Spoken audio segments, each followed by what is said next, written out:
प्रशांत किशोर पहले बीजेपी के लिए ही काम करते थे। ऑफिस से लेके उनके घर तक अपनी पहुंच बनाई, सिस्टम के अंदर घुसे, नेताओं का काला चिट्ठा जान गए और अब जब एक एक कर पोल पट्टी खोल रहे हैं तो बिहार की राजनीति में भूचाल मचा है। बीजेपी को ही लेके उन्होंने ऐसा काला चिट्ठा सबके सामने रखा है जिसने सबको सोचने पर मजबूर कर दिया है।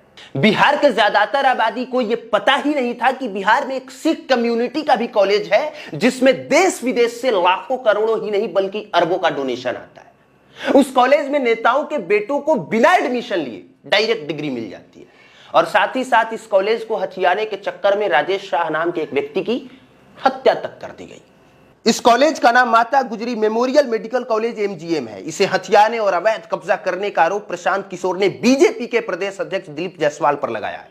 आप खुद सोच के देखिए कि दिलीप जायसवाल पर इतना बड़ा आरोप लगा दिया गया। एक आरोप लगाया प्रशांत किशोर ने हत्या का, उसमें संदिग्ध होने का आरोप लगाया, दूसरा आरोप लगाया एक कॉलेज को हथियाने का, तीसरा आरोप लगाया भ्रष्टाचार का, चौथा आरोप लगाया राबड़ी देवी का मुंह बोला भाई होने का। और इतने सारे आरोप लगने के बावजूद अभी तक से दिलीप जायसवाल ने इस पर चुप्पी तक नहीं तोड़ी। दिलीप जायसवाल ने प्रशांत किशोर को जवाब तक नहीं दिया। सिर्फ बीजेपी के मीडिया प्रभारी दानिश इकबाल ने एक प्रेस नोट जारी करके कह दिया कि प्रशांत किशोर सिर्फ छवि को खराब कर रहे हैं, ऐसी कोई बात नहीं। खैर, इस बात को यही छोड़िए, पूरी कहानी को अब आसान भाषा में समझिए। दरअसल बिहार के किशनगंज में एक कॉलेज है जिसका नाम है माता मेमोरियल मेडिकल कॉलेज, जिसके संस्थापक थे सरदार मौलेश्वर सिंह। मौलेश्वर सिंह के ही परिवार के एक सदस्य हैं जिनका नाम करतार सिंह है, जो कि इसके आजीवन ट्रस्टी थे।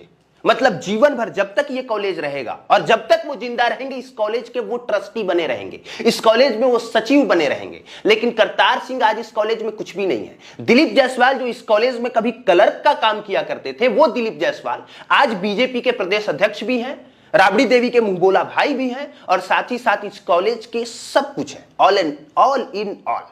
दरअसल यह मामला पहली बार प्रकाश में तब आया जब प्रशांत किशोर ने दिलीप जायसवाल पर निशाना साधा और निशाना साधते हुए कहा कि सिख कम्युनिटी का एक स्कूल है जिस पर कि दिलीप जायसवाल ने अवैध तरीके से कब्जा कर रखा है। हालांकि प्रशांत किशोर ने जो कुछ भी कहा है, जो कुछ भी दिलीप जायसवाल पर आरोप लगाया, उसका कोई ठोस प्रमाण नहीं दिया है। लेकिन यह भी सच है कि जो नेता एक दूसरे के साथ रहे हो वो एक दूसरे की काली करतूतों को बखूबी जानते हैं। यह अलग बात है कि जब बात पैसा कमाने की आती है, राज्य को लूटने की आती है, तो एक दूसरे के राज को पर्दे में रखना ही बेहतर समझते हैं। लेकिन प्रशांत किशोर यहां 2 कदम आगे बढ़ गए और दिलीप जायसवाल की काली करतूतों को मीडिया के सामने लाकर रख दिया। सिर्फ प्रशांत किशोर ने ही नहीं कहा, बल्कि इस कॉलेज के जो संस्थापक सरदार मौलेश्वर सिंह हैं, उनके बेटे गुरुदयाल सिंह और पुत्री अमृत कौर ने भी मीडिया के सामने आके कहा कि प्रशांत किशोर जो कुछ